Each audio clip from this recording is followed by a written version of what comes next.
പ്രിയപ്പെട്ടവരെ, അധ്യക്ഷ പ്രസംഗമായി ഒന്നും പറയാനില്ല. നമ്മുടെ വിചാരവിഭാഗത്തിൽ സ്ഥിരം സദസ്സാണ്. കഴിഞ്ഞ മാസം നമ്മളോട് ഇന്ത്യൻ ജനാധിപത്യത്തിൻ്റെ ഇലക്ഷൻ കമ്മീഷൻ്റെ വിഷയങ്ങളെക്കുറിച്ച് സംബന്ധിച്ചത് പ്രശസ്തനായ അഭിഭാഷകനും ചിന്തകനുമായ പ്രശാന്ത് ഭൂഷണാണ്.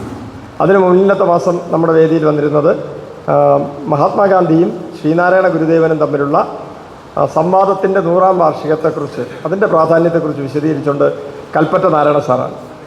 അതുപോലെ തന്നെ അതിന് മുന്നിലത്തെ മാസം നമ്മുടെ പാവങ്ങൾ നോവൽ വിവർത്തനത്തിൻ്റെ 100ാം വാർഷികം, അതുമായിട്ട് ബന്ധപ്പെട്ട് ഡോക്ടർ PK രാജശേഖരനാണ് നമ്മളുമായി സംവദിച്ചത്. ഈ മാസം നമ്മളുമായി സംവദിക്കാനെത്തിയിരിക്കുന്നത് ആമുഖങ്ങൾ ആവശ്യമില്ലാത്ത കേരളത്തിലെ സാംസ്കാരിക നഭോമണ്ഡലത്തിൽ കാരശ്ശേരി മാഷിനെക്കുറിച്ച് നമ്മൾ മറ്റൊന്നും പറയേണ്ടതില്ല.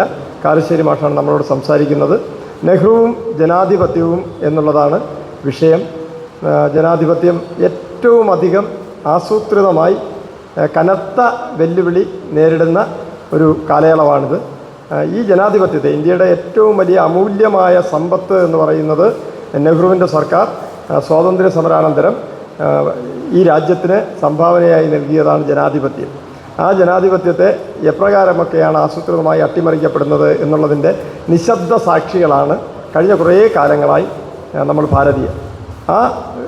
ഇത്തരുണത്തിൽ എന്താണ് നമുക്ക് ചെയ്യാൻ കഴിയുക, എങ്ങനെയാണ് നമുക്ക് ഈ ജനാധിപത്യം, നെഹ്റു വിഭാവനം ചെയ്ത ജനാധിപത്യത്തിൻ്റെ സവിശേഷതകൾ എന്തൊക്കെയായിരുന്നു എന്ന വിഷയത്തെക്കുറിച്ചാണ് കാരശ്ശേരി മാഷ് നമ്മളോട് സംവദിക്കുന്നത്. ഏറെ ബഹുമാനത്തോടെ, സ്നേഹത്തോടെ, അഭിമാനത്തോടെ കാരശ്ശേരി മാഷിനെ നമ്മുടെ ഈ വേദിയിലേക്ക് പ്രഭാഷണം നടത്താൻ ക്ഷണിച്ചുള്ളൂ. ഈ സംഭാഷണത്തിൻ്റെ പശ്ചാത്തലത്തിൽ തീർച്ചയായും ഒരു മനസ്സിനെയും നമ്മുടെ മുഖഭാവത്തെയും ഒക്കെ മ്ലാനമാക്കുന്ന ബീഹാർ തെരഞ്ഞെടുപ്പ് ഫലം നിൽപ്പുണ്ട്. കഴിഞ്ഞ 3-4 പതിറ്റാണ്ടായി ഇന്ത്യൻ ജനാധിപത്യം വളരെ ഭീകരമായ വെല്ലുവിളി നേരിട്ടുകൊണ്ടിരിക്കുകയാണ്. അതിലേറ്റവും പ്രധാനം മതവർഗീയതയാണ്. മതത്തിൻ്റെ പേരിൽ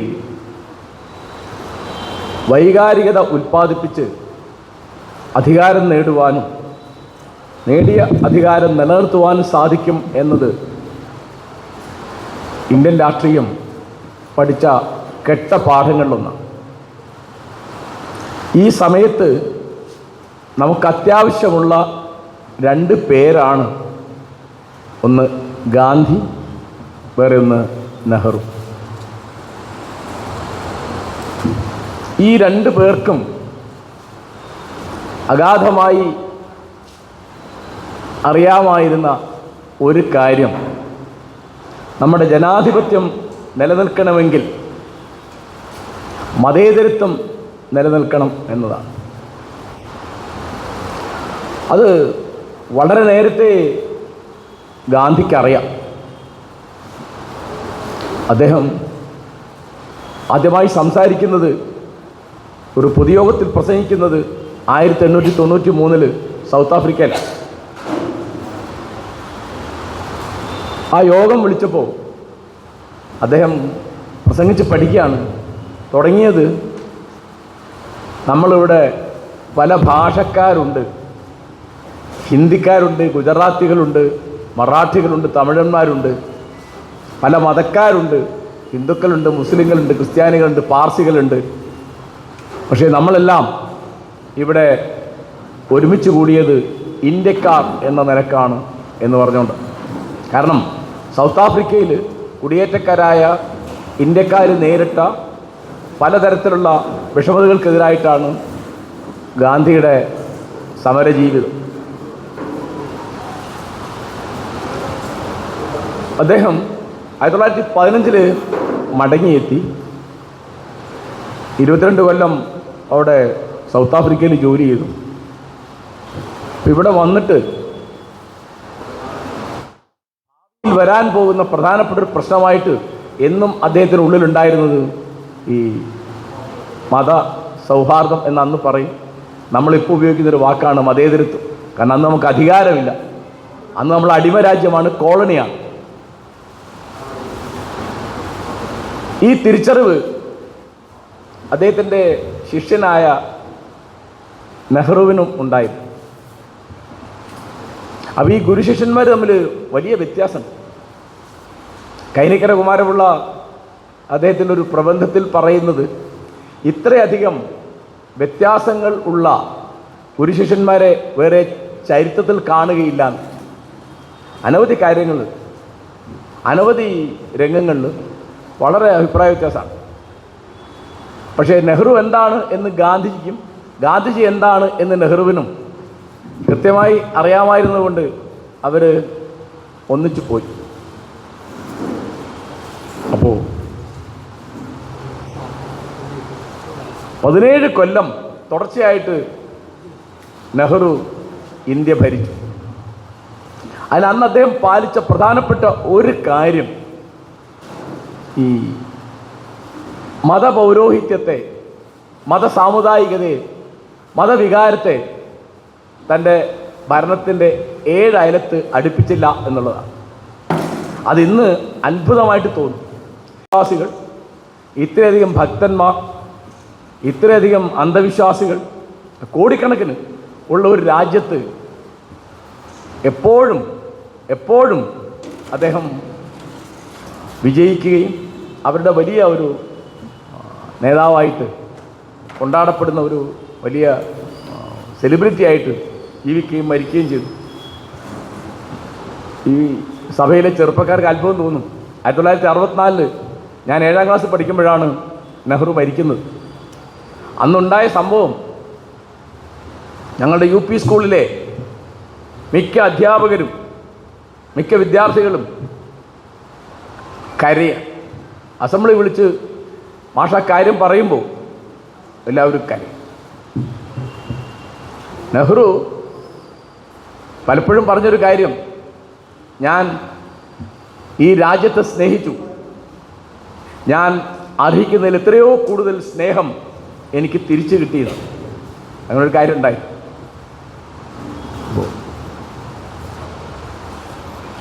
ഗാന്ധിയും നെഹ്റുവും മതേതരത്വത്തെ സമീപിച്ചത് 2 വഴിക്കാണ്. അത് വളരെ പ്രധാനമാണ് എന്ന് ഞാൻ വിചാരിക്കുന്നു.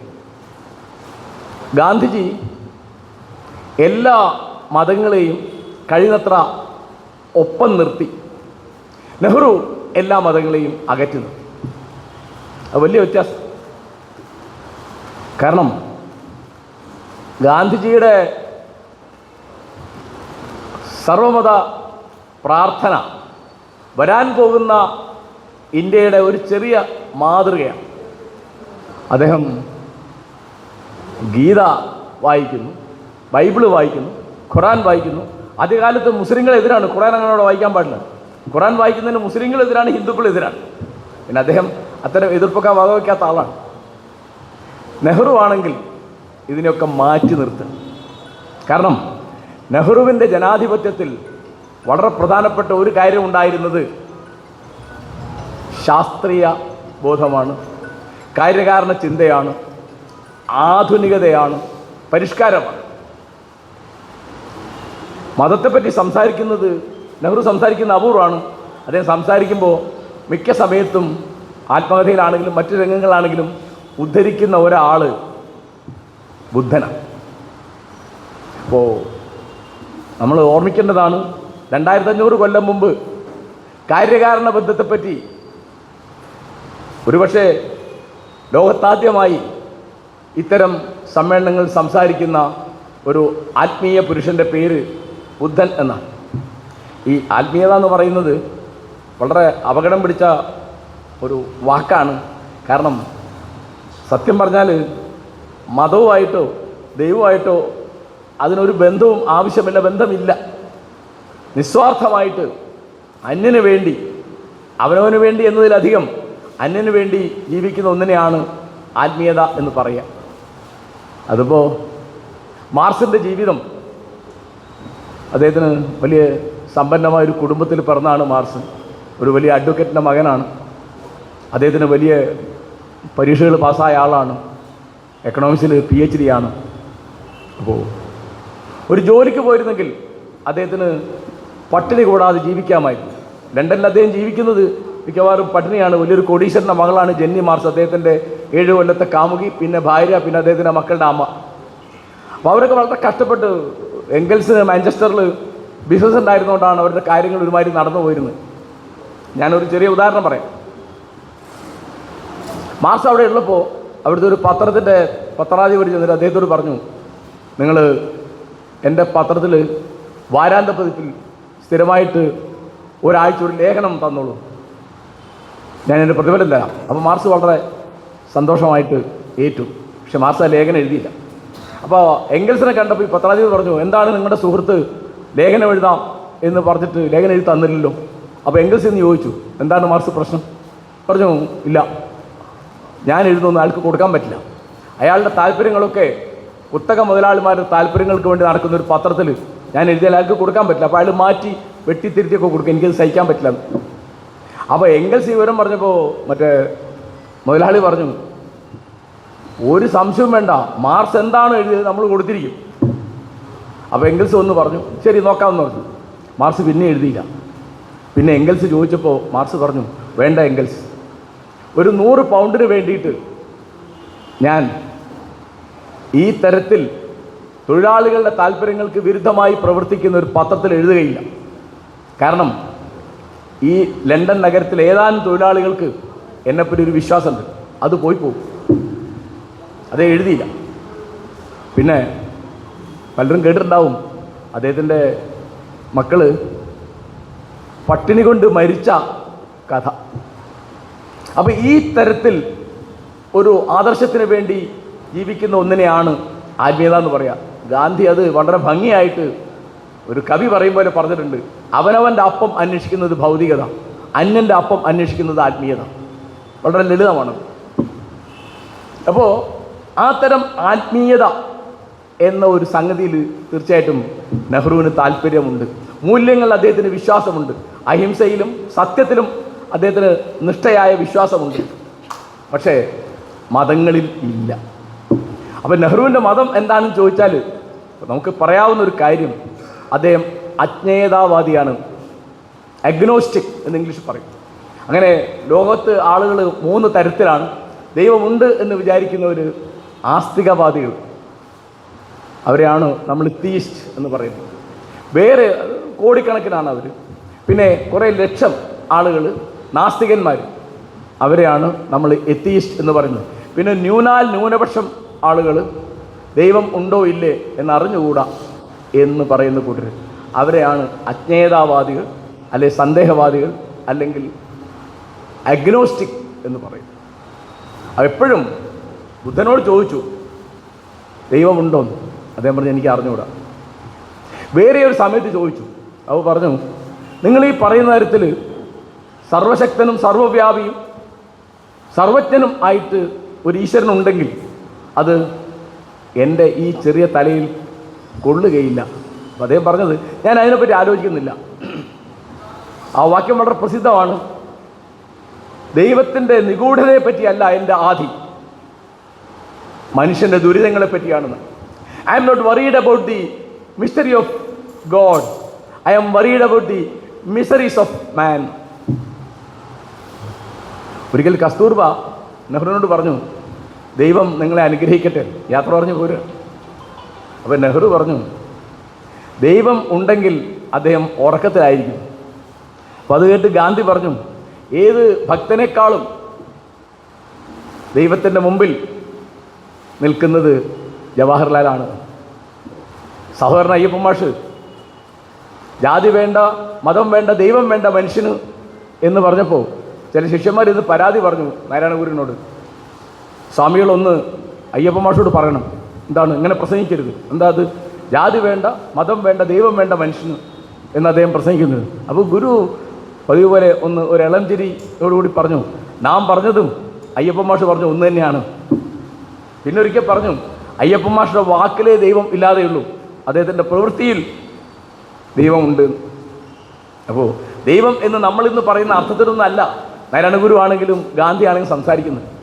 ഇന്നിപ്പോൾ ഏതളവിൽ എങ്ങനെയൊക്കെ കാര്യങ്ങൾ മാറിപ്പോയെന്ന് ആലോചിക്കും. നെഹ്റു തീർച്ചയായിട്ടും ഒരു ജനാധിപത്യവാദിയാണെങ്കിൽ ആദ്യം ആവശ്യമുള്ളൊരു സാധനം മതേതരത്വമാണ്. കാരണം മതം വ്യക്തിയുടെ ഒരു കാര്യമാണ്, അതിൽ രാഷ്ട്രത്തിനൊരു കാര്യവുമില്ല എന്ന് നെഹ്റുവിന് ഉത്തമ ബോധ്യമാണ്. അദ്ദേഹം വളരെ നിഷ്ഠയോടുകൂടി നിഷ്കർഷിച്ചിരുന്നത്. നിങ്ങളെന്നോട് ക്ഷമിക്കുക, നിർഭാഗ്യവശാൽ അദ്ദേഹത്തിൻ്റെ പുത്രി പിന്നെ അധികാരത്തിൽ വന്നപ്പോൾ അങ്ങനെയല്ല അവർ പെരുമാറിയത്. ഇന്ദിരാഗാന്ധി, അവർക്ക് മതവിശ്വാസം ഉണ്ടായിരുന്നത് എനിക്ക് അറിഞ്ഞുകൂടാ, പക്ഷേ അവർ മിക്കപ്പോഴും പൗരോഹിത്യത്തെ പ്രീണിപ്പിക്കുന്ന ഒരു പണി അവരെടുത്തിരുന്നു. അവിടെയാണ് നമ്മൾ വഴിതിരിയാൻ തുടങ്ങിയത്, നമ്മൾ പിഴയ്ക്കാൻ തുടങ്ങിയത്. അപ്പോൾ ജനാധിപത്യം എന്ന് നെഹ്റു പറയുമ്പോൾ അതിൻ്റെ വലിയൊരു ഉദാഹരണം ഞാൻ പറയാം. 1937 കൽക്കട്ടയിൽ നിന്നിറങ്ങുന്ന മോഡേൺ റിവ്യൂ എന്നുള്ള പത്രത്തിൽ നെഹ്റുവിനെതിരായിട്ടൊരു ലേഖനം വന്നു. അപ്പോൾ 3-ാം വട്ടം നെഹ്റുവിനെ കോൺഗ്രസിൻ്റെ പ്രസിഡൻ്റായി തിരഞ്ഞെടുക്കാൻ പോവുകയാണ്. ഈ സമയത്താണ് ഇത് വരുന്നത്. അപ്പോൾ അതിൽ നെഹ്റുവിൻ്റെ പല ഗുണഗണങ്ങളും എടുത്തു പറഞ്ഞു, അദ്ദേഹത്തിൻ്റെ പല കൊള്ളരുതായ്മകളും എടുത്തു പറഞ്ഞു. ഒരു കൊള്ളരുതായ്മ അദ്ദേഹത്തിൻ്റെ മുൻകോപാണ്. അദ്ദേഹം ആളുകളോട് ചിലപ്പോൾ ശുണ്ടിയെടുത്ത് വർത്തമാനം പറയുന്നു, ചാടുന്നു, പിന്നെ പലതും. പിന്നെ അദ്ദേഹത്തിന് അർഹിക്കുന്നതിലധികം ജനസമ്മതിയുണ്ട്. അതുകൊണ്ട് അദ്ദേഹം പാർട്ടിയിലാണെങ്കിലും ഇടക്കാല ഗവൺമെൻറ്റിലാണെങ്കിലുമൊക്കെ ഒരു ഏകാധിപതിയാവാൻ സാധ്യതയുണ്ട് എന്ന്. വെള്ളം. അപ്പോൾ ഈ ലേഖനം എഴുതിയത് ചാണക്യൻ എന്നൊരാളാണ്. അപ്പോൾ ഇതാരാന്ന് ആർക്കും മനസ്സിലായില്ല. അന്വേഷിച്ച് വന്നപ്പോഴാണ് മനസ്സിലായത് അത് നെഹ്റു തന്നെ കള്ളപ്പേരിൽ എഴുതിയതാണ്. നെഹ്റുവിൻ്റെ ജനാധിപത്യത്തെ പറ്റി ആലോചിക്കുന്ന ഒരു പ്രധാനപ്പെട്ട ഒരു സംഗതിയാണ് എന്നുവെച്ചാൽ ഇത് അവനവനെതിരായിട്ട് ആലോചിക്കുകയാണ്. അപ്പോൾ നമ്മൾ മറക്കാൻ പാടില്ലാത്തതാണ് മലയാളിയായ ശങ്കരപ്പിള്ളയുടെ ശങ്കേഴ്സ് വീക്കിലിയുടെ എഡിറ്ററെ പറ്റി ഞാൻ പറയുന്നത്. ശങ്കേഴ്സ് വീക്കിൽ നെഹ്റുവിൻ്റെ പ്രിയ സുഹൃത്താണ് ശങ്കരപ്പിള്ള. ശങ്കർ എന്നാണ് അവരൊക്കെ വിളിക്കുക, ശങ്കേഴ്സ് വീക്കിലി. അതിൽ കാർട്ടൂൺ, നെഹ്റുവിൻ്റെ പരീക്ഷയൊക്കെ ധാരാളം കാർട്ടൂൺ വരും. നെഹ്റു അതിനെപ്പറ്റി പറഞ്ഞത് ശങ്കർ എന്നെ വിട്ട് കളയരുത് എന്നാണ്. Shankar please don't spare me. Shankar ആത്മകഥ എഴുതിയപ്പോൾ അതിൻ്റെ ശീർഷകമായിട്ട് സ്വീകരിച്ചത് നെഹ്റുവിൻ്റെ ഈ വാക്യമാണ്. ഇന്ന് പ്രധാനമന്ത്രി, സത്യം പറയാട്ടോ, 17 കൊല്ലം നെഹ്റു ഇരുന്ന കസേരയിൽ ഇന്നിരിക്കുന്ന നരേന്ദ്രമോദിയെപ്പറ്റി ആലോചിക്കാൻ എനിക്ക് വളരെ വിഷമമുണ്ട്. കാരണം അദ്ദേഹം നമ്മുടെ പ്രധാനമന്ത്രിയാണ്. ഞാൻ ജനാധിപത്യ വിശ്വാസി ആയതുകൊണ്ട് അദ്ദേഹം എൻ്റെ പ്രധാനമന്ത്രിയാണ്. പക്ഷേ എനിക്കത് വളരെ കഷ്ടമായിട്ട് തോന്നി. അതായത് നെഹ്റു അത്രയും വലിയൊരാൾ ഇങ്ങനെ നേരത്തെ വളരെ സമ്പന്നമായൊരു കുടുംബത്തിൽ ജനിച്ചു വളർന്ന് വളരെ ഗംഭീരമായിട്ട് ഇംഗ്ലണ്ടിൽ ചെന്ന് നിയമം അടക്കമുള്ള അനവധി വിഷയങ്ങളും ഇംഗ്ലീഷൊക്കെ പഠിച്ച് ഒന്നാം തരമായിട്ട് പ്രസംഗിക്കുകയും ഒന്നാം തരമായിട്ട് എഴുതുകയും ചെയ്യുന്ന ഒരാൾ ഈ തരത്തിൽ പല സമരങ്ങളും ചെയ്ത് ജയിലുകളിലേക്ക് പോകും. അപ്പോൾ നെഹ്റുവിൻ്റെ നമ്മൾ ഓർക്കേണ്ട കാര്യം, അദ്ദേഹം ചരിത്രം സൃഷ്ടിക്കുക മാത്രമല്ല, ചരിത്രം എഴുതുകയും ചെയ്തു. സ്വന്തം കഥ എഴുതി, ആത്മകഥ, നാടിൻ്റെ കഥ എഴുതി, ഇന്ത്യയെ കണ്ടെത്തൽ, ലോകത്തിൻ്റെ കഥ എഴുതി, വിശ്വചരിത്രാവലോകനം. ഇത് പ്രധാനപ്പെട്ട എഴുത്തൊക്കെ ജയിലിൽ നിന്നാണ്. ഉദാഹരണം പറഞ്ഞാൽ ഇന്ത്യയെ കണ്ടെത്തൽ എന്നുള്ള ഗംഭീരമായ പുസ്തകം എഴുതുന്നത് അഹമ്മദ്നഗർ ഫോർട്ടിലെ ജയിലിൽ വെച്ചിട്ടാണ്. അത്ഭുതം തോന്നുന്നു, 5.5 മാസം കൊണ്ടാണ് അത് എഴുതിയത്. അദ്ദേഹത്തിന് ആകെ ഉണ്ടായിരുന്ന അദ്ദേഹത്തിൻ്റെ അത്ഭുതകരമായ ഓർമ്മശക്തിയും പിന്നെ ജയിലിലെ ലൈബ്രറിയും മാത്രമാണ്. ഇന്ത്യയിലെ ഏത് യൂണിവേഴ്സിറ്റിയിലെ ഏത് ഹിസ്റ്ററി പ്രൊഫസർ അത്ര ഗംഭീരമായൊരു പുസ്തകം എഴുതും എന്ന് എനിക്ക് സത്യത്തിൽ അറിഞ്ഞുകൂടും. അത്ര വലിയ എഴുത്തുകാരൻ. അപ്പോൾ ഈ തരത്തിൽ അദ്ദേഹം ഇന്ത്യയുടെ പ്രധാനമന്ത്രി ആവുന്ന കൂട്ടത്തിൽ ഏഷ്യയുടെ ഒരു നേതാവാണ്. പിന്നെ ആഫ്രിക്കയുടെ അനവധി സമരങ്ങളുടെ കൂടെ നിൽക്കുന്ന ആളാണ്. കുറച്ച് കഴിയുമ്പോൾ നോക്കുമ്പോൾ ഒരു ലോകത്തിന് മുഴുവൻ അവകാശപ്പെടാവുന്ന ഒരു വിശ്വപൗരനായിട്ട് അദ്ദേഹം വളരും. അപ്പോൾ എല്ലാവർക്കും അറിയാം 1962 അദ്ദേഹത്തെ അമ്പരപ്പിച്ചുകൊണ്ട് ഞെട്ടിച്ചുകൊണ്ട് ചൈനയുടെ ആക്രമണം വരുന്നു. അതാണ് നെഹ്റുവിൻ്റെ മാനസികവും ശാരീരികവുമായ ആരോഗ്യത്തെ കടന്നാക്രമിച്ചതെന്ന് എല്ലാവർക്കും അറിയാം. 2 കൊല്ലം കഴിയുമ്പോൾ അദ്ദേഹം മരിച്ചു പോകും. 75-ാമത്തെ വയസ്സിൽ. പക്ഷേ നമ്മൾ ഓർക്കേണ്ട ഒരു കാര്യം, 62-ൽ UN ചൈനയ്ക്ക് അംഗത്വം കൊടുക്കണം എന്ന് പറഞ്ഞ് പ്രസംഗിക്കുന്ന നെഹ്റുവാണ്. തൻ്റെ രാജ്യത്തെ ആക്രമിച്ചു എന്നുള്ളത് മാറ്റിവെച്ചിട്ട് അദ്ദേഹം ചൈനയുടെ UN പ്രവേശനത്തെ അനുകൂലിച്ച് പ്രസംഗിക്കുകയാണ് നെഹ്റു. ഒരു വളരെ ചെറിയൊരു കാര്യം, നമ്മുടെ ഭരണഘടന വരുമ്പോൾ 50-ലാണ് വരുന്നത്, വളരെ പ്രധാനപ്പെട്ട ഒരു ചർച്ച ഉണ്ടായിരുന്നത് വോട്ടവകാശം ആർക്ക് കൊടുക്കാമെന്നാണ്. ബ്രിട്ടീഷുകാരുടെ കാലത്ത് പരിമിതമായ അർത്ഥത്തിൽ തെരഞ്ഞെടുപ്പുണ്ടല്ലോ. ആർക്കാണ് വോട്ട്? പഠിച്ചവർക്കാണ് വോട്ട്, നികുതിദായകർക്കാണ് വോട്ട്, അങ്ങനെ പലതും. അപ്പോൾ അതിലൊരു പ്രധാന ചോദ്യമുണ്ട്, പുരുഷന്മാർക്ക് വോട്ടുണ്ടോ? നെഹ്റു പറഞ്ഞത്, നെഹ്റു ഏറ്റവും ലഹള കൂടിയത് പ്രായപൂർത്തി വോട്ടവകാശം എന്നൊരു അവകാശത്തിന് വേണ്ടി. അന്ന് 21 വയസ്സ് പൂർത്തിയായാൽ ആണായാലും പെണ്ണായാലും, പണ്ഡിതനാണെങ്കിലും പാമരനാണെങ്കിലും, സാക്ഷരനാണെങ്കിലും നിരക്ഷരനാണെങ്കിലും, ആണാണെങ്കിലും പെണ്ണാണെങ്കിലും, ഇന്ന് പറയുമ്പോൾ ട്രാൻസ്ജെൻഡർ ആണെങ്കിലും, നെഹ്റുവിൻ്റെ പിടിവാശി കൊണ്ടാണ് അന്ന് സ്ത്രീകൾക്ക് വോട്ടവകാശം എന്നൊരു സാധനം വന്നത്. എത്രയോ ആൾ ആ കാലത്ത് അദ്ദേഹത്തെ പരിഹസിച്ച് എഴുതുകയും പ്രസംഗിക്കുകയും ചെയ്തിരുന്നു. ഇങ്ങനെ വീട്ടമ്മമാർക്ക്, ലോകത്തെപ്പറ്റി ഒരു വിവരമില്ലാത്ത ആളുകൾക്ക് ഇങ്ങനെ വോട്ടവകാശം കൊടുത്തു എന്ന് പറഞ്ഞിട്ടുണ്ട്. ജനാധിപത്യത്തിൻ്റെ ഏറ്റവും മൂലക്കല്ലായ ഒരാശയം സമത്വം എന്നുള്ളതാണ്. നെഹ്റുവിന് അത് കൃത്യമായിട്ട് മനസ്സിലാവും. അപ്പോൾ അദ്ദേഹത്തിൻ്റെ ജീവചരിത്രം എഴുതുമ്പോൾ KP കേശവമേനോൻ അദ്ദേഹം എങ്ങനെയാണ് വീട്ടിൽ വേലക്കാരോടും അവിടെ വരുന്ന അതിഥികളോടും പിന്നെ ഓഫീസിലെ ആളുകളോടൊക്കെ പെരുമാറുന്നതിനെ പറ്റി വിസ്തരിച്ച് എഴുതുന്നുണ്ട്. അപ്പോൾ അദ്ദേഹം എപ്പോഴും പറയുന്നത് ജനാധിപത്യം എന്നതൊരു രാഷ്ട്രീയ വ്യവസ്ഥയല്ല, അത് നിങ്ങളുടെ ഒരു മനോഭാവമാണ്. നെഹ്റു ആവർത്തിക്കുന്ന ഒരു ആശയം. അപ്പോൾ ഞാൻ ഈ കൂടുതൽ ധാരാളം കോൺഗ്രസ്സുകാരുണ്ടാവും ഞാൻ വിചാരിക്കുന്നത്, അവർക്ക് ബേജാറ് വന്നൊരു കാര്യം ഞാൻ പറയാം. അദ്ദേഹത്തിൻ്റെ സെക്രട്ടറി ആയിട്ട് 12 കൊല്ലം എന്ന എൻ്റെ ഓർമ്മ ഒരു മലയാളി ഉണ്ടായിരുന്നു. അദ്ദേഹത്തിൻ്റെ പേര് MO മത്തായി. MO മത്തായി ആണ് നെഹ്റുവിനെ പറ്റിയുള്ള ഞാൻ വായിച്ചതിലേക്ക് ഏറ്റവും കുപ്രസിദ്ധമായ പുസ്തകം എഴുതിയത്, റെമിനിസൻസ് ഓഫ് നെഹ്റു ഏജ്. ഞാൻ വായിച്ചതിൻ്റെ മലയാളമാണ് നെഹ്റു യുഗ സ്മരണകൾ. നെഹ്റു ഇത്രയും അപഖ്യാതി ഉണ്ടാക്കിയ ഒരാളെ പറ്റി എനിക്ക് അറിഞ്ഞുകൂടാ. ഇപ്പം നെഹ്റുവിനെ വിമർശിക്കാം, മനുഷ്യൻ അപവാദം പറയരുതല്ലോ, മത്തായി അത് പറയും. പക്ഷേ നെഹ്റുവിന് നിർഭാഗ്യവശാൽ വളരെ വിശ്വാസമായിരുന്നു മത്തായി. അപ്പോൾ CK Govindan Nair KPC president ആകുമ്പോൾ ലോക്സഭയിലേക്ക് ടിക്കറ്റ് കൊടുക്കുന്നതിൻ്റെ കാര്യം പറയും. അപ്പോൾ സംസാരിക്കാൻ വേണ്ടി അവിടെ ചെന്നതാണ് CK ഡൽഹിയിൽ. അപ്പോൾ അതിൻ്റെ ഇടയ്ക്ക് നെഹ്റു അബദ്ധവശാൽ, അബദ്ധം എല്ലാവർക്കും പറ്റുമല്ലോ, അബദ്ധവശാൽ പറഞ്ഞു മത്തായിക്കൊരു ടിക്കറ്റ് കൊടുക്കണം ലോക്സഭയിലേക്ക്. അപ്പോൾ ഒരു വടി കുത്തിപ്പിടിച്ചാണ് അന്ന് CK നടക്കുന്നത്. അദ്ദേഹം തോളിൽ ഷാളുണ്ട്, അദ്ദേഹത്തിൻ്റെ ഷാൾ നേരെയാക്കിയിട്ട് അദ്ദേഹം വടി കുത്തിപ്പിടിച്ച് എണീച്ചു. CK calm down. നെഹ്റു അദ്ദേഹത്തെ സമാധാനിപ്പിക്കുക. നമ്മൾ ആലോചിക്കുക, ഇന്നിപ്പോൾ ഏതെങ്കിലും ഒരു KPCC പ്രസിഡന്റിനോട് ഈ തരത്തിൽ ഇപ്പോൾ ഇവിടെ തിരഞ്ഞെടുപ്പിലേക്ക് ടിക്കറ്റ് പറയുമ്പോൾ ഇങ്ങനെ തൻ്റെ വിപ്രതിപത്തി, തൻ്റെ നീരസം, തൻ്റെ വിയോജിപ്പ് രേഖപ്പെടുത്താൻ ധൈര്യമുള്ള ഏതെങ്കിലും ഒരു നേതാവ് ഇന്ന് ഏതെങ്കിലും പാർട്ടിയിലുണ്ടോ? കോൺഗ്രസ്സിന് മാത്രമല്ല. അപ്പോൾ ഇന്ന് നെഹ്റുവിൻ്റെ സ്മരണ ഇന്ത്യക്കും പൊതുവിലും കോൺഗ്രസ്സുകാർക്ക് വിശേഷിച്ചും ആവശ്യമായി വരുന്നത് അവരുടെ പാർട്ടിക്കകത്ത് ജനാധിപത്യം ഇല്ല എന്നതാണ്. ജനാധിപത്യം എന്താണ് എന്ന് ഇന്ത്യയെ പഠിപ്പിച്ച പാർട്ടിയുടെ പേര് ഇന്ത്യൻ നാഷണൽ കോൺഗ്രസ് എന്നാണ്. അതിനകത്ത് ജനാധിപത്യം വേണ്ടേ? നിങ്ങൾ ഇനി എന്നെ വിളിക്കണ്ട, എനിക്ക് പറയാനുള്ളത് പറയാം. കോഴിക്കോട് DC പ്രസിഡന്റ് ആരാവണമെന്ന് ഡൽഹിയിൽ തീരുമാനിച്ചാൽ പറ്റുമോ? കോഴിക്കോട്ടുകാർക്ക് എന്താ പണി? അപ്പോൾ CK ഗോവിന്ദനായരമായിരുന്ന ഒരു നേതാവ്, അല്ലെങ്കിൽ മുഹമ്മദ് അബ്ദുറഹിമാനമായിരുന്ന ഒരു നേതാവ്, ഗ്രൂപ്പ് വഴക്ക് കോൺഗ്രസ്സിൽ എന്നുള്ളതാണ് വലിയ പ്രശ്നം. പക്ഷേ ഇന്നത്തെ ഗ്രൂപ്പ് വഴക്കും അന്നത്തെ ഗ്രൂപ്പ് വഴക്കും നമ്മളൊരു വ്യത്യാസം ഞാൻ പറയാം.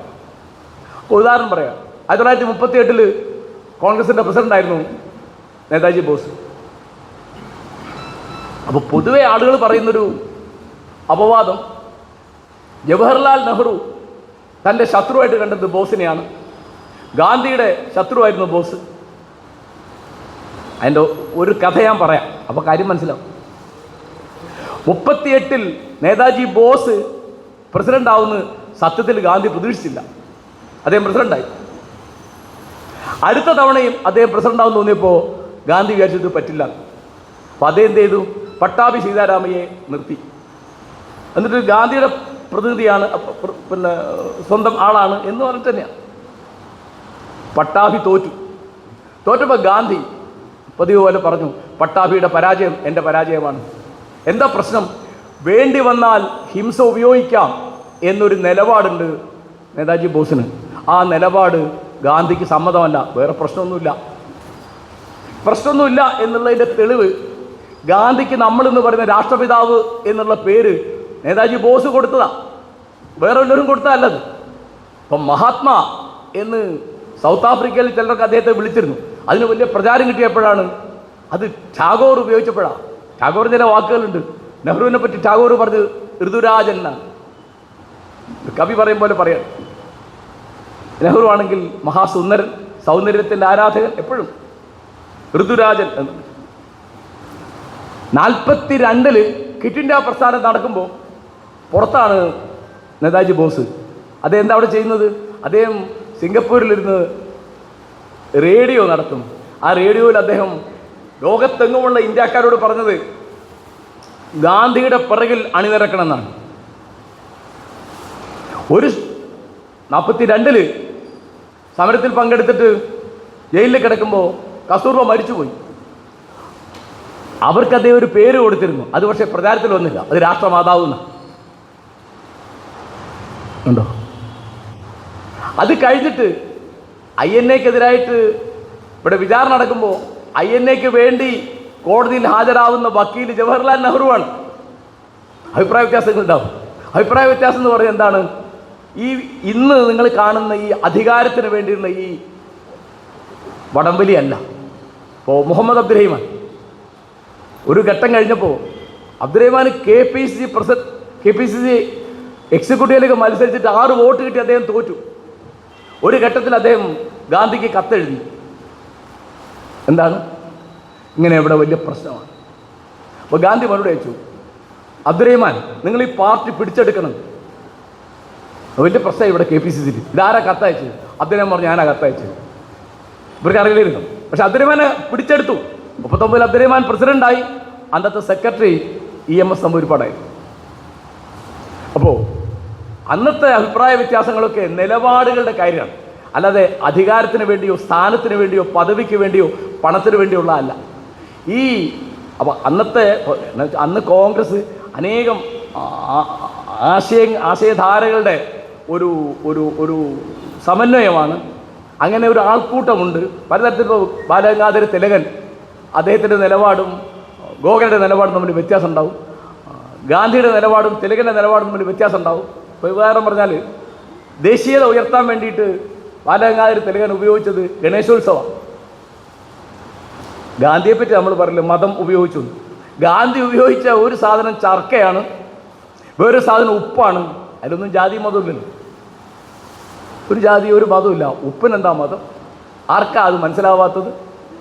1928-ൽ ഗാന്ധി അത് പറഞ്ഞു. ഉപ്പ് നിയമത്തിന് സത്യാഗ്രഹം സമരം വേണം. നെഹ്റുവിനോ പട്ടേലിനോ മനസ്സിലായില്ല. 29-ലും പറഞ്ഞു, മനസ്സിലായില്ല. പിന്നെ ഇവരോടൊന്നൊരു വാക്ക് പറയുന്നത് ഗാന്ധി അതങ്ങ് തുടങ്ങുകയാണ്. സബർമതിയിൽ അദ്ദേഹം 78 പേരും ദണ്ഡി കടപ്പുറത്തേക്ക് യാത്ര പോവുകയാണ്. കുടിലോട്ട് കൊട്ടാരം വരെ ആണിനും പെണ്ണിനും, പണക്കാരനും പാവപ്പെട്ടവനും, പണ്ഡിതനും പാമരനും, ആണിനും പെണ്ണിനും ട്രാൻസ്ജെൻഡറിനും ഒക്കെ അത്യാവശ്യമുള്ള ഒരു സാധനമാണ് ഉപ്പ്. അത് ആൾക്ക് മനസ്സിലാവും. ഇതുപോലെ ചർക്കയ്ക്ക് എന്താ പ്രശ്നം? ചർക്ക പ്രധാന കാര്യം ഗാന്ധി എടുക്കുന്നവരെ അത് സ്ത്രീകൾ മാത്രം ഉപയോഗിച്ചിരുന്ന ഒരു സംഗതിയാണ്. അപ്പോൾ ഈ ഗാന്ധിക്കും നെഹ്റുവിനും പൊതുവായിട്ടുള്ള ഒരു സാധനം ഈ ലിംഗസമത്വബോധമാണ്. ഇംഗ്ലീഷ് ഉപയോഗിക്കുന്നതിനെതിരായിട്ട് ഗാന്ധി അന്ന് പറഞ്ഞ ഒരു പോയിന്റ്, ഒരു പ്രധാനപ്പെട്ട കാര്യം, നിങ്ങൾ ഇംഗ്ലീഷിൽ എഴുതുകയും പ്രസംഗിക്കുകയും ചെയ്യുമ്പോൾ ഇവിടുത്തെ വലിയ ശതമാനം സ്ത്രീകൾക്കത് മനസ്സിലാവുകയില്ല. കാരണം അവർ വിദ്യാഭ്യാസം നിങ്ങൾ പറഞ്ഞയച്ചിട്ടില്ല. നമ്മളൊരിക്കലും ആലോചിക്കരുത്, നിങ്ങൾ ഇംഗ്ലീഷിലാണ് എഴുതുന്നത്. ഭാഷയുടെ രാഷ്ട്രീയം തിരിഞ്ഞിരുന്നത് രണ്ടാൾക്കാണ്. ഒന്ന് ഗാന്ധിജിക്ക്, വേറൊന്ന് റാം മനോഹർ ലോഹിക്ക്. ലോഹി അനവധി ഭാഷകൾ പഠിച്ച ഒരാളാണ്. അദ്ദേഹം ബെർലിനിൽ ചെന്നിട്ട് PhD എടുക്കുന്നത് ജർമ്മൻ ഭാഷയിൽ എഴുതിയ തീസിസിനാണ്. അതിൻ്റെ പ്രമേയം ഗാന്ധിയുടെ ഉപ്പ് സത്യാഗ്രഹം. അതേ എപ്പോഴും ഇവിടുത്തെ ഇംഗ്ലീഷ് മാധ്യമങ്ങൾ ലോഹിയെ തമസ്കരിക്കാനുള്ള പ്രധാനപ്പെട്ട കാര്യം ഇതാണ്. കാരണം അദ്ദേഹം ഒരു ഇംഗ്ലീഷ് വിരോധി. അദ്ദേഹത്തിന് ഇംഗ്ലീഷ് അസലായിട്ട് അറിയാം, ഇംഗ്ലീഷിലാണ് എഴുതും പ്രസംഗിക്കുന്നതൊക്കെ. നെഹ്റുവിൻ്റെ വലിയ വിമർശകനായിരുന്നു ലോഹ്യ. നെഹ്റു മരിച്ചപ്പോൾ എനിക്ക് ഓർമ്മയുണ്ട്, വലിയ കോലാഹലമായിരുന്നു. ലണ്ടനിൽ അദ്ദേഹം പ്രസംഗിക്കുകയാണ്.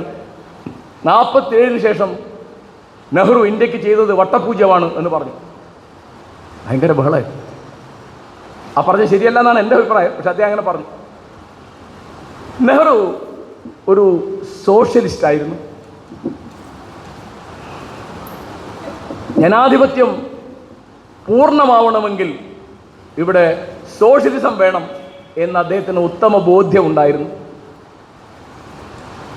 അത് തീർച്ചയായിട്ടും അദ്ദേഹം കമ്മ്യൂണിസ്റ്റ് ആയിരുന്നില്ല, കമ്മ്യൂണിസ്റ്റ് അനുഭാവിയുമായിരുന്നില്ല. അതിൻ്റെ പ്രധാനപ്പെട്ട കാര്യം അതിനകത്ത് ഒരു സ്റ്റേറ്റിൻ്റെ പരിധി വിട്ട അധികാരമുണ്ട് എന്നതുകൊണ്ടാണ്.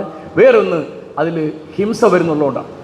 അദ്ദേഹം തീർച്ചയായിട്ടും റഷ്യയിൽ പോയിരുന്നു. റഷ്യയെപ്പറ്റി അദ്ദേഹം പുസ്തകം എഴുതിയിട്ടുണ്ട്. അദ്ദേഹത്തിൻ്റെ വളരെ പ്രധാനപ്പെട്ട പുസ്തകങ്ങളാണ് ഞാൻ നേരത്തെ പറഞ്ഞ 3 എണ്ണം. അല്ലാത്ത ഒരു പുസ്തകത്തിലാണ് റഷ്യയെപ്പറ്റിയുള്ള ഒരു പുസ്തകം. റഷ്യക്ക് അദ്ദേഹത്തോടും താല്പര്യമായിരുന്നു. അപ്പോൾ അദ്ദേഹം ഇവിടെ ഒരു മിശ്ര സമ്പദ് വ്യവസ്ഥ വേണമെന്ന് വിചാരിച്ചു. കാരണം ജനാധിപത്യം എന്ന് പറഞ്ഞാൽ ആളുകളുടെ പട്ടിണിയാണ് ഏറ്റവും പ്രധാനപ്പെട്ട കാര്യമെന്ന് നെഹ്റുവിന് അറിയാമായിരുന്നു. അതുകൊണ്ട് അദ്ദേഹം പഞ്ചവത്സര പദ്ധതികൾ നടപ്പാക്കി. ഏറ്റവും അധികം പ്ലാനിങ് അദ്ദേഹം ആദ്യം കൊണ്ടുവന്ന് കൃഷിയുടെ രംഗത്താണ്. പിന്നെ ചെറുകിട വ്യവസായങ്ങൾ, വൻകിട വ്യവസായങ്ങൾക്ക് ഗാന്ധി എതിരായിരുന്നു. അനവധി കാര്യങ്ങൾക്ക് ഗാന്ധി എതിരായിരുന്നു. അപ്പം അതൊക്കെ കത്തെഴുതി അയക്കും. നെഹ്റു ഗാന്ധിക്ക് കത്തെഴുതും, ഗാന്ധി മറുപടി എഴുതും. ഒരു ഘട്ടം കഴിഞ്ഞപ്പോൾ ഗാന്ധി പറഞ്ഞു, നമുക്കത് പ്രസിദ്ധീകരിക്കാം, എൻ്റെ പത്രത്തിൽ കൊടുക്കാം എന്ന് പറഞ്ഞു. അപ്പോൾ നെഹ്റു ആണത് വേണ്ടാന്ന് പറഞ്ഞു. അപ്പോൾ അവരുടെ ഇടയ്ക്കുള്ള ജനാധിപത്യ മര്യാദയാണ് ഞാൻ പറയുന്നത്. അപ്പോൾ സ്വന്തം അച്ഛൻ മോത്തിലാലിനോട് എതിരുണ്ട് പല കാര്യങ്ങളിലും നെഹ്റുവിന്. അപ്പോൾ അതും അദ്ദേഹം പ്രകടിപ്പിക്കും. അതിലൊന്നും ഒരു ബുദ്ധിമുട്ടുമില്ല. പിന്നെ നെഹ്റു അദ്ദേഹത്തിൻ്റെ ആത്മകഥയെ പറയുന്ന മാതിരി അദ്ദേഹത്തിൻ്റെ കുടുംബത്തിന് ഇല്ലാത്ത സമ്പത്ത് ഉണ്ട് എന്ന കഥ ഇന്ത്യയിൽ മുഴുവനുണ്ട്, പ്രത്യേകിച്ച് ദക്ഷിണേന്ത്യയിലുണ്ട് എന്ന് അദ്ദേഹം തമാശയായിട്ട് പറയുന്നുണ്ട്. അപ്പം ഞാൻ കുട്ടിക്കാലത്ത് കേട്ട ഒരു കഥ പറയാം. ഒരു ലണ്ടനിൽ പഠിക്കുമ്പോൾ അച്ഛന് കത്തയച്ചു, എൻ്റെ ഷൂസ് തുടക്കാൻ ഒരാളെ പറഞ്ഞയച്ചു തരണം. കഥയാണ് കേട്ടോ. അപ്പോൾ അച്ഛൻ മറുപടി അയച്ചു, ഒരു ദിവസം ഉപയോഗിച്ച ഷൂസ് പിറ്റേന്ന് ഉപയോഗിക്കേണ്ട, പ്രശ്നമില്ല, പിന്നെ തുടയ്ക്കേണ്ട ആവശ്യം വരില്ല. വേറെ ഒരു കഥ, ബ്രിട്ടീഷുകാരോട് മോത്തിലാൽ നെഹ്റു പറഞ്ഞു, നിങ്ങൾ ഞങ്ങൾക്ക് സ്വാതന്ത്ര്യം തരണ്ട, ഇന്ത്യ വിലയ്ക്ക് തരുന്നു, ഞാൻ മേടിച്ചോളാം. അതായത് ഓർക്കേണ്ട കാര്യം, 6 കൊല്ലം നെഹ്റു അഡ്വക്കേറ്റായിട്ട് ജോലി ചെയ്തിട്ടുണ്ട്. അദ്ദേഹത്തിൻ്റെ അച്ഛനും അഭിഭാഷകനായിരുന്നു. ഇത്ര വലിയ കോടീശ്വരനാണെങ്കിൽ, വലിയ പണക്കാരാണ്, സംശയമില്ല, ഇത്ര വലിയ കോടീശ്വരനാണെങ്കിൽ പിന്നെ അഡ്വക്കേറ്റിനെ പണിക്ക് പോകേണ്ട കാര്യമില്ലല്ലോ, ഉണ്ടോ? പിന്നെ ആളുകൾക്കൊരു വലിയ തെറ്റിദ്ധാരണയുണ്ട്. പൊതുവെ അങ്ങനെയാണ് ആൾക്കാരുടെ ധാരണ. നെഹ്റു വലിയ സമ്പന്നനാണ്, ഗാന്ധി വളരെ ദരിദ്രനാണ്. അപ്പം നമ്മൾ മറന്നു പോകരുത്, ഗാന്ധി അദ്ദേഹത്തിൻ്റെ ദാരിദ്ര്യം സ്വയം വരിച്ച ഒരാളാണ്. അതിൽ നമുക്ക് വലിയൊരു പാഠമുണ്ടായിരുന്നു. ആ പാഠം ദാരിദ്ര്യത്തിൽ ലജ്ജിക്കാനൊന്നുമില്ല എന്നാണ്. നമുക്ക് വലിയൊരു ഗാന്ധിയുടെ ഒരു പ്രധാന സംഭാവന ഏതാണെന്ന് ഞാൻ വിചാരിക്കുന്നത്, ദാരിദ്ര്യത്തിൽ ലജ്ജിക്കാനൊന്നുമില്ല. എന്തിനാണ് ലജ്ജിക്കേണ്ടത്? നിങ്ങൾ കള്ളം പറഞ്ഞു, അല്ലെങ്കിൽ കപടം കാണിച്ചു, അല്ലെങ്കിൽ അന്യായം ചെയ്തു, അക്രമം ചെയ്തു, അല്ലെങ്കിൽ ഒരാളോട് മോശമായിട്ട് പെരുമാറി, അതിനെപ്പറ്റിയാണ് ലജ്ജിക്കേണ്ടത്. ഇപ്പം നിങ്ങളുടെ ചെരുപ്പ് തേഞ്ഞതാണ് എന്നുള്ള ലജ്ജിക്കാനൊന്നുമില്ല. ഗാന്ധി എപ്പോഴും ഉദ്ധരിക്കുന്ന ഒരാൾ സോക്രട്ടീസ് ആയിരുന്നു. അദ്ദേഹത്തിന് ചെരുപ്പ് ഉണ്ടായിരുന്നില്ല, അത്ര ദരിദ്രരായിരുന്നു സോക്രട്ടീസ്. ഗാന്ധിയുടെ പ്രധാനപ്പെട്ട ഒരു ഇമേജ്, അദ്ദേഹത്തെ ആകർഷിക്കുന്ന കഥാപാത്രങ്ങൾ, ഒന്ന് ബുദ്ധനാണെങ്കിൽ, ഒന്ന് ക്രിസ്തു ആണെങ്കിൽ, ഒന്ന് സോക്രട്ടീസാണ്. സോക്രട്ടീസിൻ്റെ ദാരിദ്ര്യത്തിൻ്റെ ഒരു കഥ ഞാൻ പറയാം. അത് ഇന്ന് വളരെ നമ്മളെ സംബന്ധിച്ച് വളരെ പ്രസക്തമാണ്. എന്നുവെച്ചാൽ സോക്രട്ടീസ് രാവിലെ വീട്ടിൽ നിന്ന് ഇറങ്ങും. ക്രിസ്തുവിനും 400 ചില്ലാനം കൊല്ലം മുമ്പ് ജീവിച്ച ഗ്രീസിലെ ഏതൻസിൽ ജനിച്ചു വളർന്ന ഒരു തത്വചിന്തകനെ പറ്റിയാണ് ഞാൻ സംസാരിക്കുന്നത്. അതെന്താ പണി? വഴി പോകുന്ന ആളോടൊക്കെ ചില ചോദ്യങ്ങൾ ചോദിക്കുക, ചില ഉപചോദ്യങ്ങൾ വീണ്ടും ചോദിക്കുക, അവരോടൊക്കെ ചെറിയ രീതിയിൽ തർക്കിക്കുക. എന്താണ്? അദ്ദേഹത്തിൽ നിന്നാണ് പാശ്ചാത്യ തത്വചിന്ത ഉണ്ടായത് എന്നാണ് ചരിത്രം. അദ്ദേഹത്തെ ഇപ്പോൾ ചരിത്രം വിശേഷിപ്പിക്കുന്നത് പാശ്ചാത്യ തത്വചിന്തയുടെ പിതാവ് എന്നാണ്. അപ്പോൾ അവിടെ ഈ ചില പ്രധാനപ്പെട്ട സാധനങ്ങളൊക്കെ വിൻഡോയിൽ ഇങ്ങനെ വെച്ചേക്കും ആളെ കാണിക്കാൻ വേണ്ടി. ഇന്നിപ്പോൾ നമ്മൾ നടന്നു പോകുന്ന ഹോട്ടലിന് മുമ്പിൽ ഈ നെയ്യപ്പം, കായപ്പം, പൊരിച്ചോ, പഴം പൊരിച്ചൊക്കെ ഇങ്ങനെ കാണിക്കുന്നില്ല, നമ്മളെ കൊതിപ്പിക്കാൻ. അപ്പോൾ സോക്രട്ടീസ് അത് നോക്കി ഇങ്ങനെ നടക്കും. അപ്പോൾ ഒരു ചെറുപ്പക്കാരന് തോന്നി വലിയ കഷ്ടമുണ്ടല്ലോ, കാരണം ഇയാൾക്ക് 10 വയസ്സല്ലെന്ന് എല്ലാവർക്കും ഒരു പണിക്കും പോകില്ല. അങ്ങനെ 2 ദിവസം ആയപ്പോൾ ഇതെങ്ങനെ വളരെ ശ്രദ്ധിച്ച് നോക്കുകയാണ്. അപ്പോൾ ആ ചെറുപ്പക്കാരൻ ചോദിച്ചു, എന്താ സോക്രട്ടീസ്, വല്ലാതെ കൊതി തോന്നുന്നുണ്ടോ? അപ്പോൾ സോക്രട്ടീസ് പറഞ്ഞു, ഇല്ല, ഞാൻ അത്ഭുതപ്പെടുകയാണ്. എനിക്ക് ആവശ്യമില്ലാത്ത എന്തെല്ലാം സാധനങ്ങളായി ലോകത്ത്. ഇന്നിപ്പോൾ ഇവിടുത്തെ ഒരു മാളിൽ കയറുമ്പോൾ അയ്യോ എനിക്കത് വാങ്ങാൻ പറ്റിയില്ലല്ലോ, ഇത് വാങ്ങാൻ പറ്റിയില്ലല്ലോ, മറ്റത് വാങ്ങാൻ പറ്റിയില്ലല്ലോ എന്നാണ് നമ്മുടെ ആധി. എനിക്കാവശ്യമില്ലാത്ത എന്തെല്ലാം സാധനങ്ങളാണ് ഇവിടെ എന്ന് ഒരിക്കലും നമ്മുടെ ആലോചന പോകില്ല. കാരണം നമ്മുടെ ആർത്തി ഒടുങ്ങുകയില്ല. അപ്പോൾ ഗാന്ധി അങ്ങനെ നിസ്വനായിട്ട് ജീവിച്ചു. അദ്ദേഹത്തിന് ബാങ്ക് അക്കൗണ്ട് ഉണ്ടായിരുന്നില്ല. ബാങ്ക് അക്കൗണ്ട് ഇല്ലാത്ത ഒരാൾ കോഴിക്കോട്ടുണ്ടായിരുന്നു. അദ്ദേഹത്തിൻ്റെ പേര് മുഹമ്മദ് അബ്ദുറഹിമാൻ എന്നാണ്. വേറെ ഒരു അദ്ദേഹത്തിൻ്റെ കൂടെ ജോലി ചെയ്തിരുന്ന വേറൊരു നേതാവ് കെ കേളപ്പൻ, അദ്ദേഹം മരിക്കുമ്പോൾ ബാങ്കിൽ ഉണ്ടായിരുന്നത് 28 റുപ്യാണ്. എന്നാണ് അക്കൗണ്ട് തന്നെ ഉണ്ടാവില്ല. 28 റുപ്യുള്ള ഒരാൾ അക്കൗണ്ട് നടത്തില്ല ബാങ്ക്. വലിയ തമാശയാണ്. ഈ 500-ൻ്റെയൊക്കെ വലിയ നോട്ടിൻ്റെ മുകളിലൊക്കെ ഗാന്ധിയുടെ ചിത്രം അച്ചടിക്കുന്നത് വലിയ അന്യായമാണെന്നാണ് എൻ്റെ അഭിപ്രായം. 10 വയസ്സൊക്കെ ഗതിയില്ലാത്ത ഒരാളെ ചിത്രം തന്നെ അച്ചടിക്കുന്നത്. അപ്പോൾ ഈ വലിയ ജനാധിപത്യത്തോട് നെഹ്റു കാണിക്കുന്ന മര്യാദയുടെ ഒരു ഉദാഹരണം ഞാൻ പറയാം. 48 കാശ്മീരിൽ അന്ന് പ്രധാനമന്ത്രി എന്നാ പറയാം, പ്രധാനമന്ത്രി ഷെയ്ഖ് അബ്ദുല്ലയും കുറേ അധികം ആളുകളും കൂടി ഡൽഹിയിൽ വന്നു. ഡൽഹി വന്നപ്പോൾ ഇവർക്ക് ഡൽഹി കാണാനും ടാക്സി, വളരെ അധികം ടാക്സി ഏർപ്പാടുകളുണ്ട്. അത്രയധികം ആളെ കൂട്ടി വരേണ്ട ഒരു കാര്യം വാസ്തവത്തിൽ ഷെയ്ഖ് അബ്ദുല്ലയ്ക്കില്ല. പക്ഷെ അദ്ദേഹം അങ്ങനെയാണ് വന്നത്. അപ്പോൾ പ്രധാനമന്ത്രിയുടെ ഓഫീസിലെ കാറും മറ്റു കാറും ഒക്കെ പുറത്ത് ധാരാളം കാർ. അപ്പോൾ അതൊക്കെ കൂടി അന്നത്തെ നിലയ്ക്ക് 1000-ഓളം ഉറുപ്പ്യ ചിലവായി. ബില്ല് വന്നു. അപ്പോൾ സെക്രട്ടറി ഇത് ഗവൺമെൻറ് നിന്ന് അടയ്ക്കണം എന്നൊരു നോട്ട് എഴുതി. ആ നോട്ട് വെട്ടിക്കളഞ്ഞ നെഹ്റുവാണ്. വെട്ടിക്കളഞ്ഞിട്ട് നെഹ്റു അത് സ്വന്തം പോക്കറ്റിൽ നിന്ന് അടച്ചു. എന്ന് ആലോചിച്ച് നോക്കുക. മോഹൻലാലിന് വാൽക്കെ അവാർഡ് കിട്ടി. അത് എൻ്റെ ധാരണ ശരിയാണെങ്കിൽ 10 ലക്ഷം ഉറുപ്പ്യാണ്. അതിന് കേരള ഗവൺമെൻറ്, നമ്മുടെ പിണറായി സർക്കാർ അദ്ദേഹത്തിന് സ്വീകരണം കൊടുത്തു. ആ സ്വീകരണ ചെലവ് 2,84,00,000 ഉറുപ്പ്യ.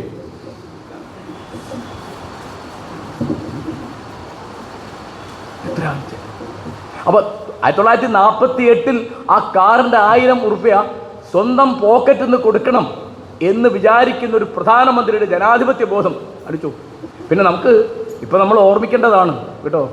കോൺഗ്രസ്സുകാർക്ക് വലിയ സുഖം ഉണ്ടാവില്ല ഞാൻ ഈ പറയാൻ വരുന്ന പേര്. ആ പേര് കെ കാമരാജ്. കാമരാജ് കോൺഗ്രസിൻ്റെ പ്രസിഡൻ്റായിരുന്നു. കുറേ കാലം തമിഴ്നാട്ടിലെ മുഖ്യമന്ത്രിയായിരുന്നു. നെഹ്റുവിൻ്റെ വലിയ സുഹൃത്താണ്. അപ്പോൾ കാമരാജ് മുഖ്യമന്ത്രിയായിട്ട് അദ്ദേഹം കാമരാജ് എന്നാണ് പേരെങ്കിലും കല്യാണം കഴിച്ചിരുന്നില്ല. അമ്മയെ കാണാൻ വരികയാണ്. അമ്മയെ കാണാൻ വന്നപ്പോൾ അദ്ദേഹം അത്ഭുതപ്പെട്ടു. കാരണം അവിടെ കറണ്ട് വന്നിട്ടുണ്ട്. അപ്പോൾ അദ്ദേഹം കുറേ ദൂരെ കാറ് അങ്ങോട്ട് കാറൊന്നും പോകില്ല, നടന്നു വന്ന് അപ്പോൾ കൂടെയുള്ള സെക്രട്ടറിയോട് ചോദിച്ചു, ഇതെപ്പോഴാണ് അവിടെ കറണ്ട് വന്നത്? അല്ല സാറ് CM ആയി. അപ്പോൾ അങ്ങനെ അപ്പോൾ അടുത്ത് പോകുമ്പോൾ അടുത്തൊന്നും കറണ്ട് എത്തിയില്ല. അദ്ദേഹം പറഞ്ഞു, ഈ വീട്ടിലെ വയറ് വലിച്ചു മാറ്റിയിട്ട് ഞാൻ പോവുള്ളൂ, മറ്റുള്ളവർക്കൊക്കെ കറണ്ട് കിട്ടുമ്പോൾ എവിടെയും കിട്ടിയാൽ മതി.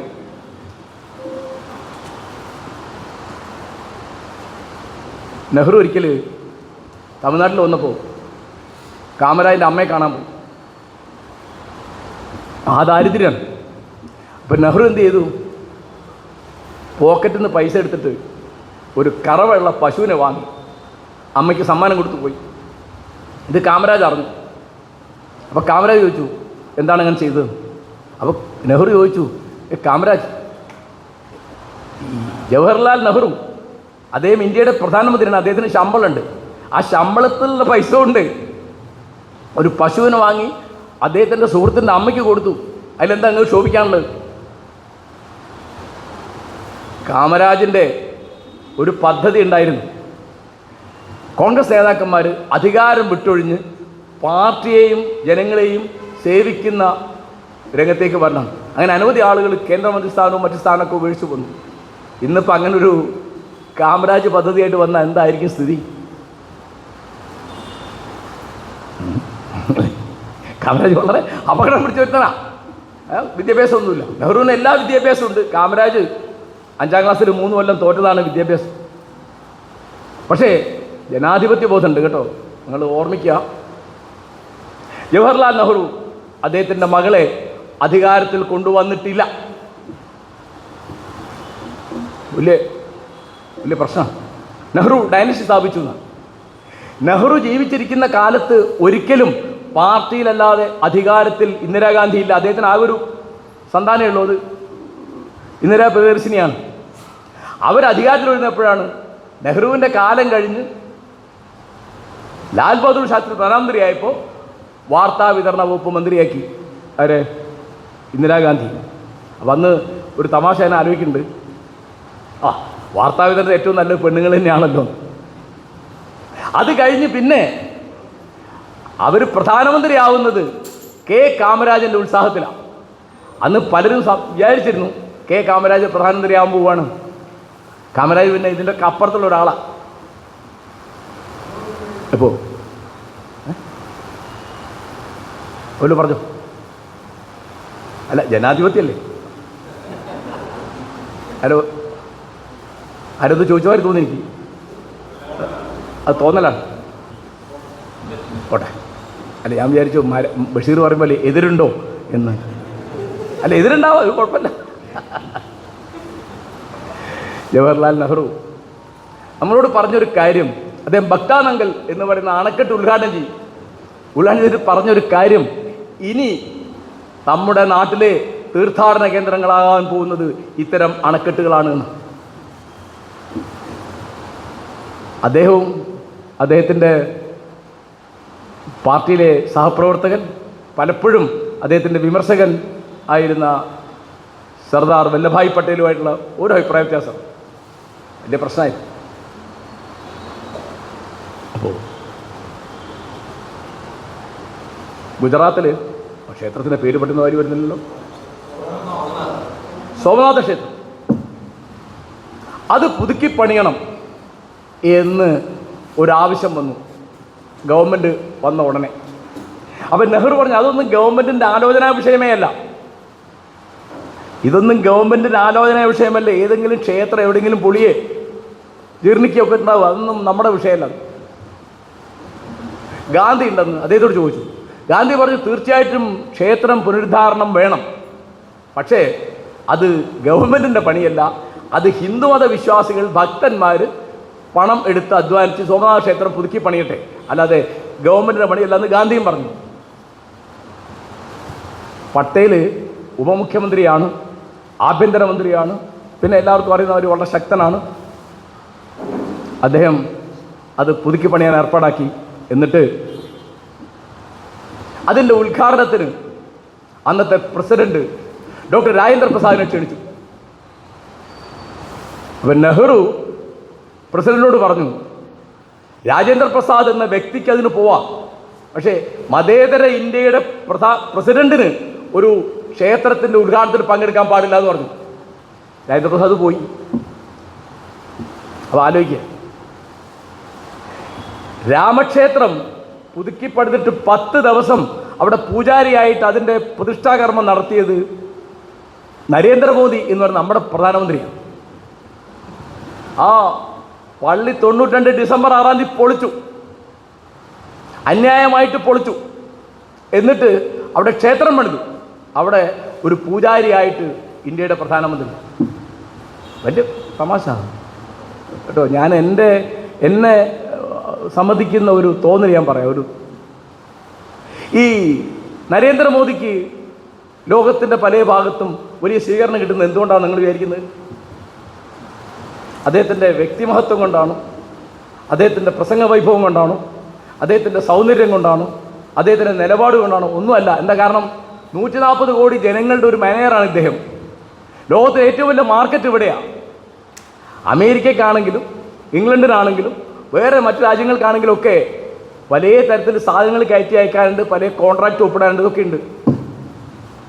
നെഹ്റുവിൻ്റെ കയ്യിൽ കിട്ടുന്നത് ദരിദ്രമായൊരു രാജ്യമാണ്. പക്ഷെ അദ്ദേഹം എഴുന്നേറ്റ് നിൽക്കും. ആർക്ക് വേണ്ടി? അദ്ദേഹം പറയുന്നൊരു വാക്യം, കണ്ണീരും സഹനവും നിലനിൽക്കുന്ന കാലത്തോളം നമ്മുടെ ജോലി അവസാനിക്കുകയില്ല. എങ്ങനെ? കണ്ണീരും സഹനവും നിലനിൽക്കുന്ന കാലത്തോളം നമ്മുടെ ജോലി അവസാനിക്കുകയില്ല. അപ്പോൾ ഇന്ത്യക്ക് സ്വാതന്ത്ര്യം കിട്ടി, അതുകൊണ്ട് നമ്മുടെ പണി കഴിഞ്ഞു എന്ന് വിചാരിച്ചൊരു പ്രധാനമന്ത്രിയല്ല അദ്ദേഹം.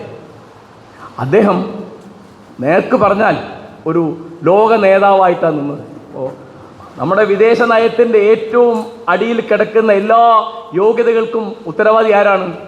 ജവഹർലാൽ നെഹ്റു. ഒരു ഉദാഹരണം പറഞ്ഞാലോ, അന്ന് 2 ചേരിയാണ്, അമേരിക്കൻ ചേരി, റഷ്യൻ ചേരി. ഇപ്പം മറ്റേ ചേരിയില്ല. കാരണം റഷ്യ 1917 നിലവിൽ വരുമ്പോൾ പിന്നെ അവർക്ക് വേണ്ട ഒരു സംഗതി ഒരു കമ്മ്യൂണിസ്റ്റ് സാമ്രാജ്യം ഉണ്ടാക്കുക, കമ്മ്യൂണിസ്റ്റ് എംപയർ എന്ന് ഇംഗ്ലീഷിലൊരു പ്രയോഗമുണ്ട്. ഈ രണ്ടിനോടും തുല്യ അകലം പാലിച്ച് ആണ്. ഇപ്പോൾ സമദൂരം എന്ന് കേരളത്തിലൊരു വാക്കുണ്ട്, വളരെ പരിഹാസ്യമായൊരു വാക്ക്, സമദൂര സിദ്ധാന്തം. ഭഗവാൻ കൃഷ്ണൻ അങ്ങനെയായിരുന്നു. അതായത് താൻ നാരായണൻ പാണ്ഡവരുടെ കൂടെ, നാരായണപ്പട മുഴുവൻ കൗരവരുടെ കൂടെ, ചേരിചേരാൻ നയം, സമദൂര സിദ്ധാന്തമാണ് കൃഷ്ണൻ്റെ.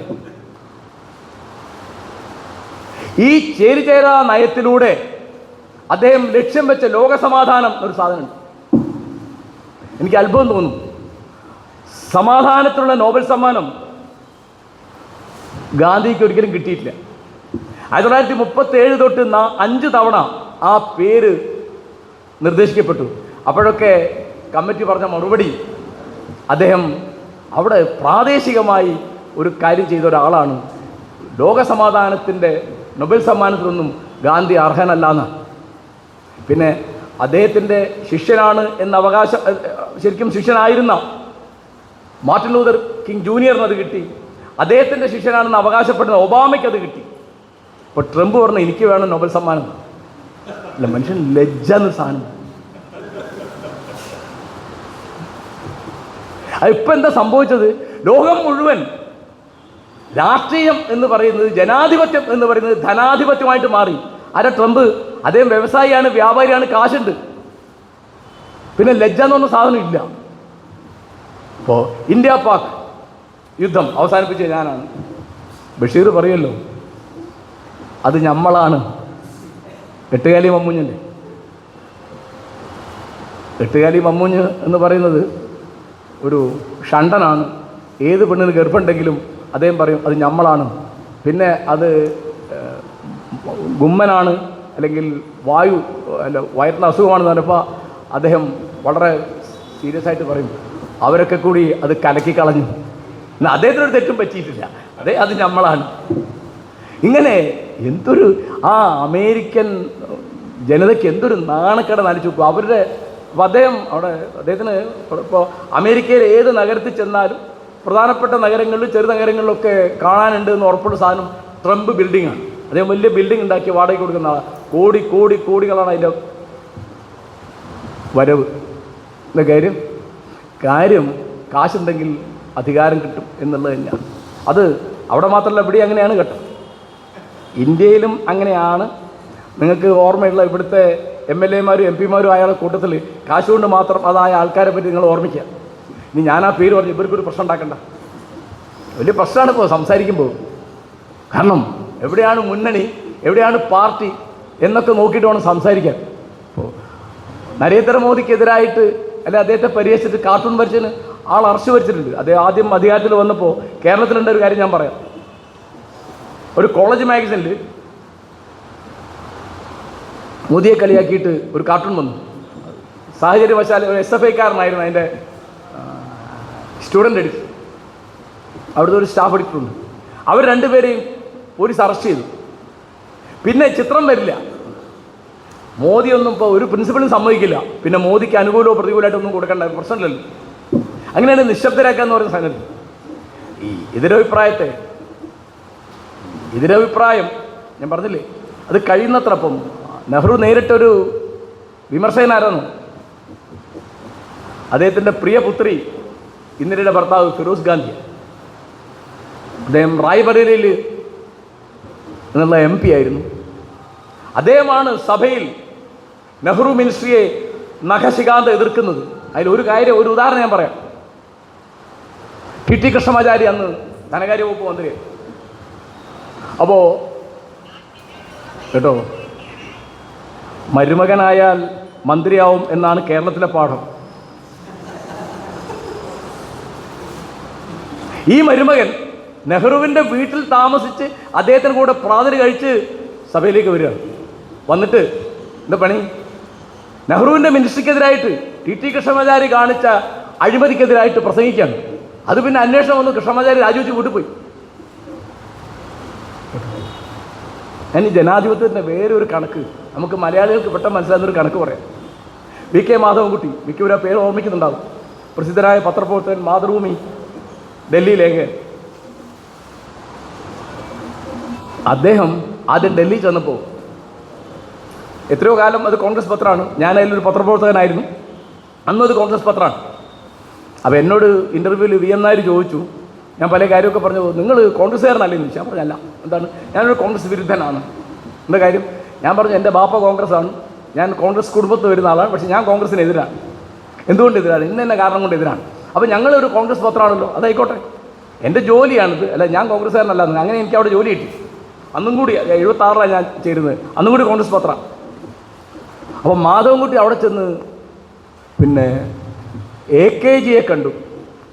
അപ്പോൾ AK ചോദിച്ചു, ഏതാന്നൊക്കെ ചോദിച്ചപ്പോൾ താമസിക്കാൻ സ്ഥലമില്ല. AK ചോദിച്ചത് പ്രശ്നമില്ല, നീ എൻ്റെ കൂടെ താമസിച്ചു. എവിടെ?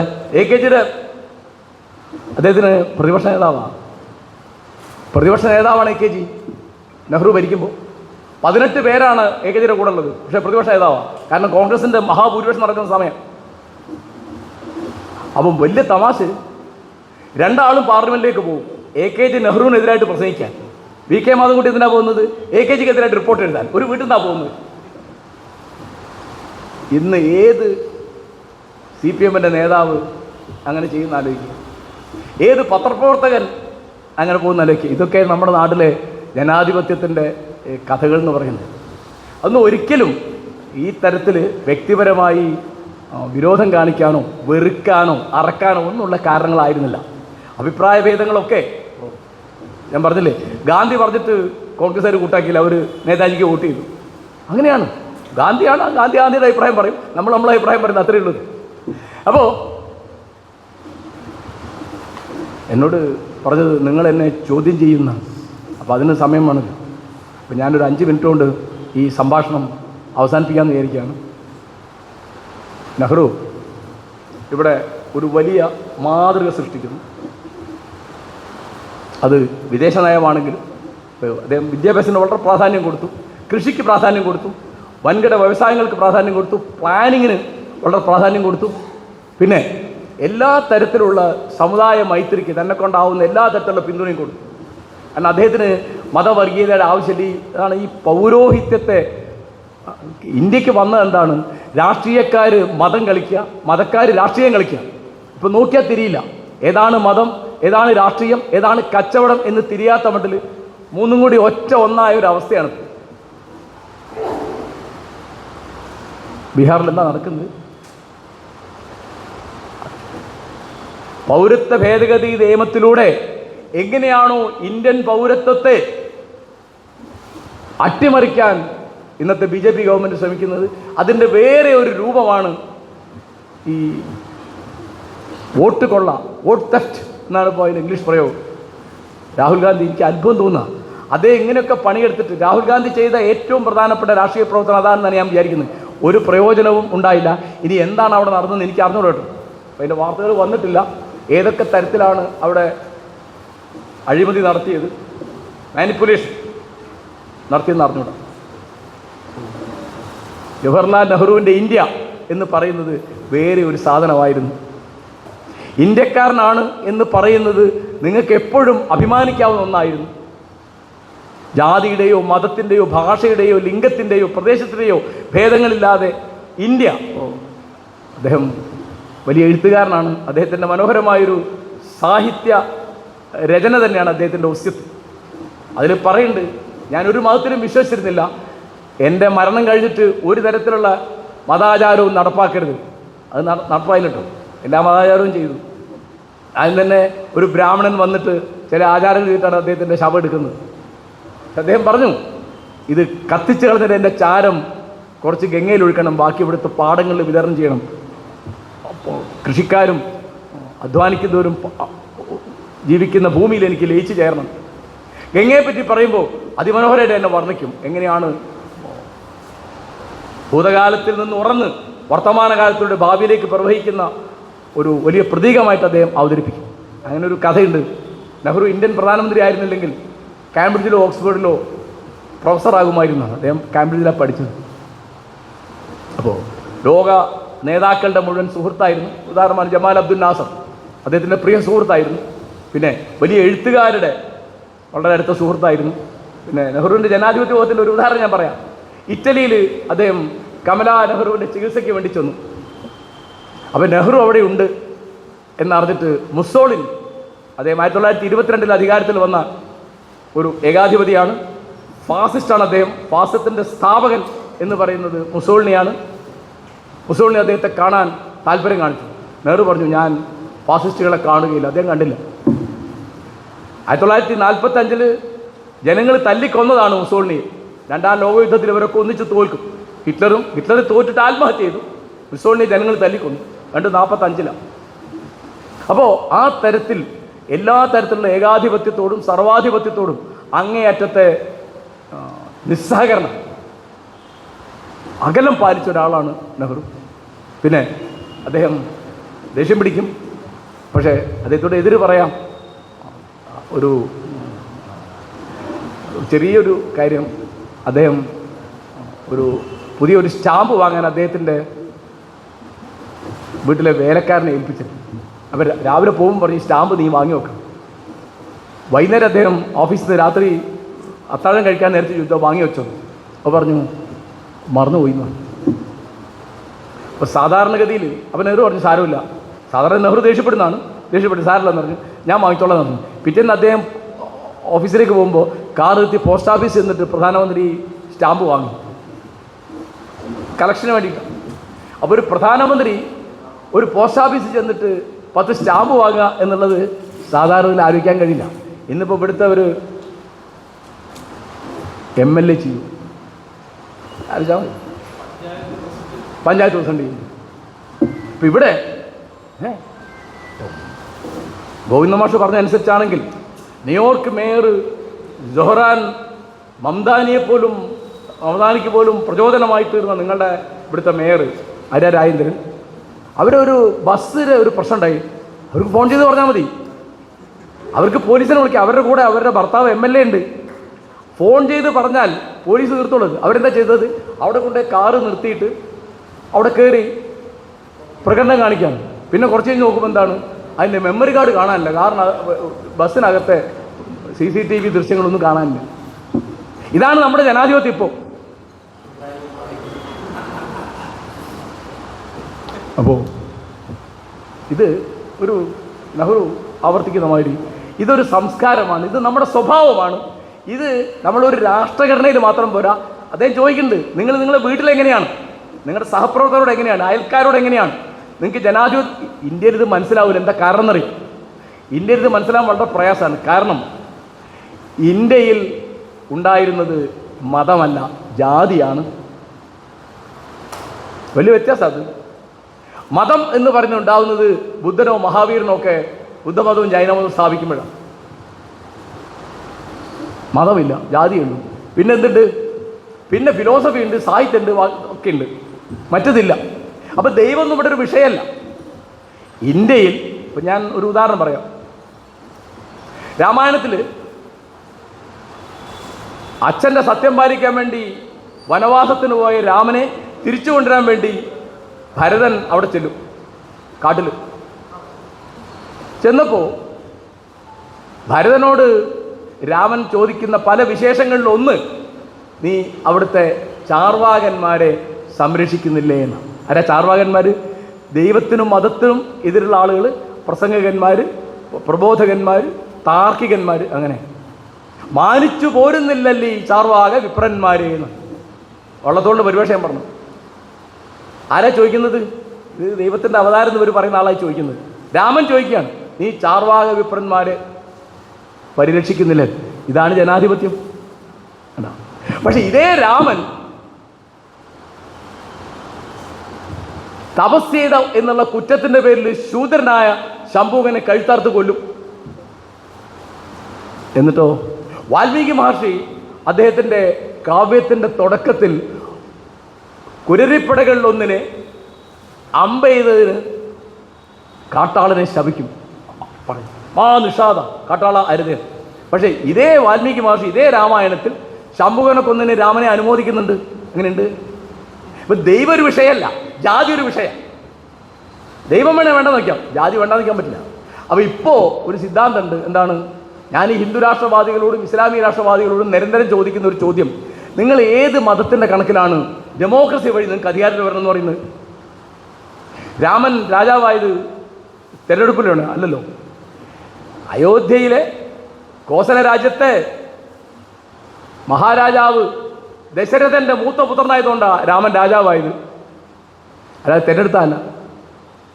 പിന്നെ എങ്കിലും തെരഞ്ഞെടുപ്പ് മനസ്സിലാവുക? ഇസ്ലാമിക രാഷ്ട്രവാദികൾ ഡെമോക്രസിയിലൂടെ അധികാരത്തിൽ വരണം എന്ന് പറഞ്ഞു. അവർ ഇറാനിൽ അധികാരത്തിൽ വന്നല്ലോ. അവരുടെ പാരമ്പര്യത്തിൽ എവിടെയാണ് മുഹമ്മദ് നബി അധികാരിയായത്? എങ്ങനെയാണ്? അദ്ദേഹം ജനങ്ങൾ തിരഞ്ഞെടുത്തതല്ല, അദ്ദേഹം ബദിരെ ചെന്നു, അവരുടെ നേതാവായിരുന്നു. സാഹചര്യവശാൽ അദ്ദേഹം രാജാവായി, പിന്നെ അദ്ദേഹത്തിൻ്റെ പിൻഗാമികളൊക്കെ രാജാക്കന്മാരായി. അതൊക്കെ ഒന്നും തിരഞ്ഞെടുപ്പല്ല. അബൂബക്കർ സിദ്ദീഖ് ഒന്നാമത്തെ ഖലീഫയാവും. എങ്ങനെയാണ്? ഗോത്രത്തലവന്മാർ കൂടി ആലോചിച്ചിട്ടാണ്. അല്ലാതെ അന്ന് അവിടുത്തെ ഗ്രീസിൽ ജനാധിപത്യം തുടങ്ങുമ്പോൾ നമ്മൾ ഓർമ്മിക്കേണ്ടതാണ്, ഗ്രീസിൽ സ്ത്രീകൾക്ക് വോട്ടില്ല, അടിമകൾക്ക് വോട്ടില്ല കേട്ടോ. അപ്പോൾ ഇവിടെ സ്ത്രീ പുരുഷ സമത്വത്തിനിപ്പോൾ നെഹ്റുവിൻ്റെ ജനാധിപത്യ ബോധത്തിന് പ്രധാനപ്പെട്ട ഒരു കാര്യം അദ്ദേഹത്തിൻ്റെ ഹിന്ദു കോഡ് ബില്ലാണ്. അദ്ദേഹത്തിൻ്റെ മോഹമുണ്ടായിരുന്നത് ഇവിടെ കോമൺ സിവിൽ കോഡ് കൊണ്ടുവരണം. ഇന്നിപ്പോൾ കോൺഗ്രസ്സുകാരിത് കേൾക്കൂല. കോമൺ സിവിൽ കോഡ് കൊണ്ടുവരണം എന്ന് BJP-ക്കാർ പറയുന്നുണ്ട്. അവരത് കൊണ്ടുവരുന്ന എനിക്ക് വാസ്തവ വിശ്വാസമല്ല. കാരണം അതൊക്കെ പല വോട്ട് ബാങ്കുകളിൽ പ്രകോപിപ്പിക്കുന്നവർക്കറിയാം. അപ്പോൾ ആദ്യം അംബേദ്കർ എന്ന നിയമമന്ത്രിയാണ് അദ്ദേഹത്തിൻ്റെ മന്ത്രിസഭയിൽ. അവർ രണ്ടുപേരും കൂടിയാണ് ഹിന്ദു കോഡ് ബില്ലുണ്ടാക്കിയത്. അത് പാസ്സാക്കാൻ ആരും സമ്മതിക്കില്ല, കോൺഗ്രസ്സുകാർ സമ്മതിക്കില്ല. ഒരു ഉദാഹരണം രാജേന്ദ്രബാബു, അദ്ദേഹം കോൺഗ്രസ്സുകാരല്ലേ. കോൺഗ്രസ്സിൽ പലരും എതിരാണ്. ഇത് വൈകുന്നത് കണ്ട് ക്ഷുഭിതനായിട്ടാണ് ഡോക്ടർ BR അംബേദ്കർ രാജിവെച്ച് പുറത്തു പോയത്. 55-56 കാലത്ത് നെഹ്റു അതിങ്ങനെ പതുക്കെ പതുക്കെ പാസ്സാക്കിയെടുക്കും. ഒരു ഉദാഹരണം പറഞ്ഞാൽ, സ്ത്രീകൾക്ക് അനന്തരാവകാശം, ചെറിയ കാര്യം, അങ്ങനെ കിട്ടുന്ന മറ്റെല്ലായിടത്തും കിട്ടിയിരുന്നില്ല. എല്ലാ ജാതി ആചാരങ്ങളും അങ്ങനെയില്ല. ഇപ്പോൾ നമ്മുടെ ജനാധിപത്യം എവിടെ എത്തി നിൽക്കുന്നതെന്ന് ഞാനൊരു ഉദാഹരണം പറഞ്ഞിട്ട് ഞാൻ ഈ സംഭാഷണം അവസാനിപ്പിക്കാം.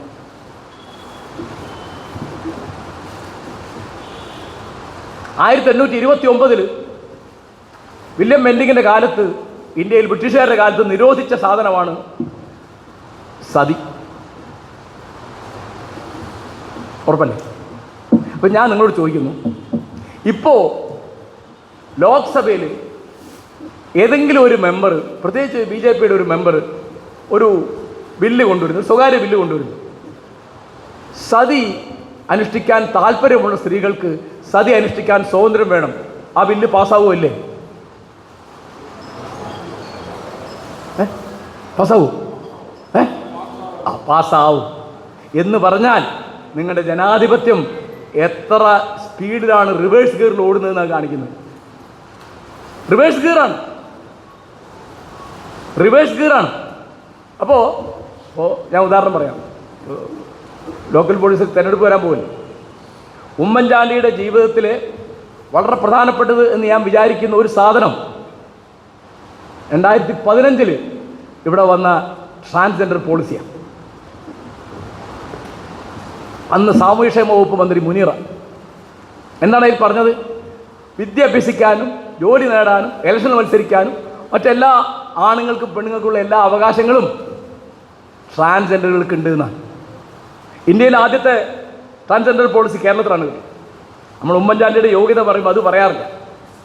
അപ്പം ഞാൻ ചോദിക്കുന്നു, ഇപ്പോൾ ഇന്ന് വരെ കേരളത്തിൽ അത് കഴിഞ്ഞിട്ട് ഇപ്പോൾ എത്ര 10 കൊല്ലമായി ഒരു ട്രാൻസ്ജെൻഡറും ഒരു ഇലക്ഷൻ മത്സരിച്ചിട്ടില്ല. ഈ കഴിഞ്ഞ ലോക്കൽ ബോഡീസ് ഇലക്ഷന് എറണാകുളം ജില്ലയിൽ ഞാൻ വിചാരിക്കുന്നത് ഒരു ട്രാൻസ്ജെൻഡർ നോമിനേഷൻ കൊടുത്തിരുന്നു, അത് പിൻവലിച്ച് വീട്ടിൽ പോയി. ഇപ്പോൾ ഈ 1000-ഓളം പഞ്ചായത്തുണ്ടല്ലോ, ഏതെങ്കിലും ഒരു പഞ്ചായത്തിലൊരു വാർഡിൽ ഒരു ട്രാൻസ്ജെൻഡർ മത്സരിക്കട്ടെ എന്ന് UDFO LDFO തീരുമാനിക്കുമോ? കേട്ടില്ല. ഇപ്പോൾ വളരെ നന്നായി.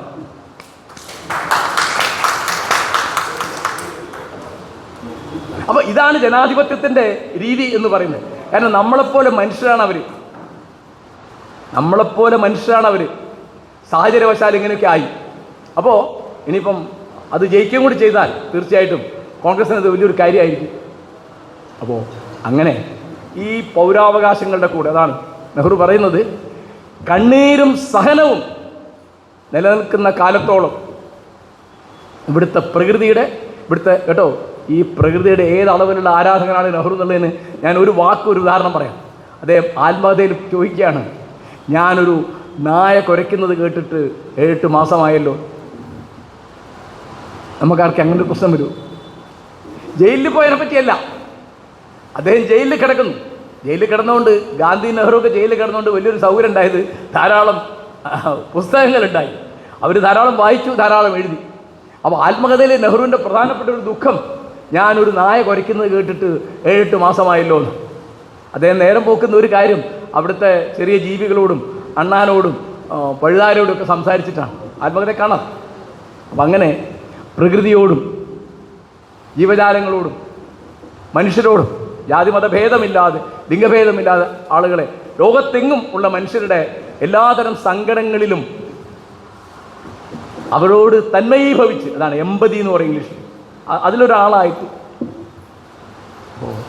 ആഫ്രിക്ക എന്നുള്ള കവിതയിൽ NV കൃഷ്ണവാര്യർ പറയുന്നുണ്ട്, എങ്ങ് മനുഷ്യന് ചങ്ങല കൈകളിൽ അങ്ങൻ കൈകൾ നൊന്തിയിടുകയാണ്, എങ്ങോ മർദ്ദനം അവിടെ പ്രഹരം വീഴുന്നത് എൻ്റെ പുറത്താകുന്നു. ഈ വരികൾ, ആഫ്രിക്ക എന്നുള്ള പ്രസിദ്ധമായ കവിതയാണ്. ഈ വരികൾ ഇന്ത്യയിലെ ഏതെങ്കിലും ഒരു ഭരണാധികാരി സാക്ഷാത്കരിച്ചിട്ടുണ്ടെങ്കിൽ അത് നെഹ്റുവാണ് എന്ന് ഞാൻ വിചാരിക്കുന്നു.